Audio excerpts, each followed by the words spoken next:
EVMಗೆ ನಾನೇ ಖುದ್ದಾಗಿ as a minister for the 4th largest technology cluster in the world ಪತ್ರ ಬರೆದೆ. EVMಗಳನ್ನು ಎಥಿಕಲ್ ಹ್ಯಾಕಿಂಗ್ ಮಾಡಿದ್ವಿ, ಮಾಡಿಸಿ ಅಂತ. ಮಾಡಿದ್ರಾ? ಮಾಡಿಲ್ಲ. ಫಾರ್ಮ್ 6-7 ಮಿಸ್ಯೂಸ್ ಮಾಡಿದ್ರು. ಮಾದೇವಪುರ ಪ್ರೂವ್ ಆಯಿತಾ? ಎಲ್ಲದು ಬಿಟ್ಬಿಡಿ, ಅಳಂದು ಪ್ರೂವ್ ಆಯಿತಾ? 22,000 ಪೇಜ್. ಯಾರು A1A2 BJP ಅವರ? ಅದಾದಮೇಲೆ ಸಾಹೇಬ್ರು ಹೇಳ್ದಂಗೆ ಈ ಚೀಫ್ ಎಲೆಕ್ಷನ್ ಕಮಿಷನರನ್ನು ಆಯ್ಕೆ ಮಾಡುವ ಪ್ರಕ್ರಿಯೆ ಬದಲಾವಣೆ ಮಾಡಿದ್ರ. ಚೀಫ್ ಜಸ್ಟಿಸಿಗೆ ತೆಗೆದ್ಬಿಟ್ಟು ಅವ್ರು ಯಾವುದೋ ಒಂದು ಕ್ಯಾಬಿನೆಟ್, ಯೂನಿಯನ್ ಕ್ಯಾಬಿನೆಟಿಗೆ ಹಾಕಿದ್ದಾರೆ. ಅವ್ರು ಯಾರು ಮಾತು ಕೇಳೋದು? ಪ್ರೈಮ್ ಮಿನಿಸ್ಟರ್ ಮಾತು ಕೇಳೋದು. 2:1 ಆಯಿತಾ ಅಲ್ಲಿ? ಅದಾದಮೇಲೆ ಏನು ಮಾಡಿದ್ರು? ಜುಡಿಷಿಯಲ್ ಇಮ್ಯುನಿಟಿ ತಂದರು ಚೀಫ್ ಎಲೆಕ್ಷನ್ ಕಮಿಷನರಿಗೆ. ಏನಾದರೂ ಅವರು ಈ ಎಲೆಕ್ಷನ್ ಪ್ರಕ್ರಿಯೆ ಮಾಡಬೇಕಾದಾಗ ಅವ್ರು ಏನೇ ಮಾಡಿದ್ರು ಕೂಡ ಯಾವ ಕೋರ್ಟ್ನಲ್ಲೂ ಯಾರೂ ಪ್ರಶ್ನೆ ಮಾಡೋಂಗಿಲ್ಲ. Judicial immunity for a constitutional ಬಾಡಿಗೆ ಅನ್ಕಾನ್ಸ್ಟಿಟ್ಯೂಷನಲ್ ಪವರ್ಸ್ ಕೊಟ್ಟರು. ಅದಾದಮೇಲೆ ಏನು ಮಾಡಿದ್ರು? 70 ಜನ MP ಗಳಿಗೆ ಹೊರಗೆ ಹಾಕ್ಬಿಟ್ಟು ಇದು ಈ ಬಿಲ್ಲನ್ನು ಪಾಸ್ ಮಾಡಿದ್ರು. ತಮ್ಗೆ ನೆನಪಿರ್ಬೋದು, ಅದು ಸಂವಿಧಾನಿಕವಾಗ. ಅದಾದಮೇಲೆ ಅಂತಂದರು, ನಿಮಗೆ SIR ತಂದರು. ಬಿಹಾರ್ನಲ್ಲಿ ಒಂದು ಸಣ್ಣ ಪ್ರಯೋಗ ನಡೆಸಿದ್ರು, ಸಕ್ಸಸ್ ಆಯಿತು. ಕೇರಳನಲ್ಲಿ ಎಚ್ಚೆತ್ಕೊಂಡ್ಬಿಟ್ಟು ನಾವು ಪರ್ಮನೆಂಟ್ ರೆಸಿಡೆನ್ಸಿ ಸರ್ಟಿಫಿಕೇಟು PDOಗಳ ಮುಖಾಂತರ ಕೊಡೋಕ್ಕೆ ಸ್ಟಾರ್ಟ್ ಮಾಡಿದಾಗ ಅದು ಕಮ್ಮಿ ಆಯಿತು. ಅಲ್ಲಿ ಕಲ್ತರು, ಮತ್ತೆ ತಮಿಳ್ನಾಡಿಗೆ ಹೋದರು, ಅಲ್ಲೇನೋ ಒಂದು ಪ್ರಯೋಗ ಮಾಡಿದ್ರು, ಸಕ್ಸಸ್ ಆಯಿತು.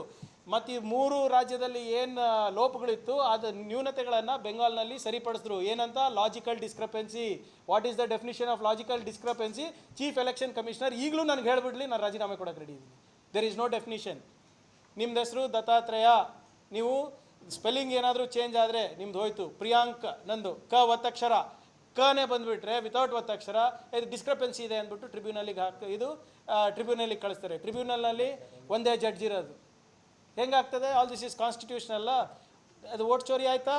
ಓಟ್ ಚೋರಿ ಅಲ್ವಾ ಇದು? ಮತ್ತು ಚಂದಾ ಚೋರಿನೂ ಕರೆಕ್ಟು. ಯಾರು ಮಾಡಿದ್ದು? ನಾವು ಮಾಡಿದ್ದಾ? ಅವರೇ ತಾನೇ. ಈಗ SITನೂ ರಚನೆ ಮಾಡಿದ ಅವ್ರ ಸರ್ಕಾರ, ಹೆಸರುಗಳು ಬರ್ತಾ ಇರೋದು ಅವ್ರ ಸರ್ಕಾರ. ಇದಕ್ಕೆ ಏನು ಸುಪ್ರೀಂ ಕೋರ್ಟ್ನಲ್ಲಿ ಇದ್ರ ವರ್ಡಿಕ್ಟ್ ಬಂದಾಗ ಮೋದಿಯವರಿಗೆ ಜಯವಾಗಲಿ ಅಂತ ಹೇಳಿದ್ದು ಅವರು. ಮೋದಿಯವರೇ ಏನು ಬಂದು ಅಡಿಗಲ್ಲಿ ಹಾಕಿದ್ರು, ಪ್ರಾಣ ಪ್ರತಿಷ್ಠಾಪನೆ ಮಾಡಿದ್ರು, ಧ್ವಜ ಹಾರಿಸಿದ್ರು, ಎಲ್ಲನೂ ಅವರೇ ಮಾಡಿದ್ದು. ಕ್ರೆಡಿಟ್ ಎಲ್ಲ ಅವರಿಗೆ ಬಂತು. ಆದರೆ ಚಂದಾ ಚೋರಿ ಆದಾಗ ಮಾತ್ರ ಯಾಕೆ ಮಾತಾಡ್ತಾ ಇಲ್ಲ ಅದ್ರ ಬಗ್ಗೆ? ಯಾರ್ಯಾರು ಇನ್ವಾಲ್ವ್ ಇದ್ದಾರೆ? ನಮ್ಮ 1, 2, 3 ಚಂಪಕ್ರಾಯ್ ಯಾರು? ನಿಮ್ಮ ಯಾವುದು ಗಣೇಶ್ ಜಿ ಅಂತೆ ಸರ್. ಇವರಿಗೆಲ್ಲ ದೇವ್ರ ಹತ್ರ ಕಳ್ತನ ಮಾಡಿಬಿಟ್ಟು ಜಿ ಬೇರೆ ಇವರಿಗೆ. ಕರ್ನಾಟಕದ ಹೆಸರು ಹಾಳು ಮಾಡೋಕ್ಕೆ ಬಂದಿರೋದು ಇವರು. ಮತ್ತು ಇನ್ನೊಬ್ಬ ಮಿಶ್ರಾ.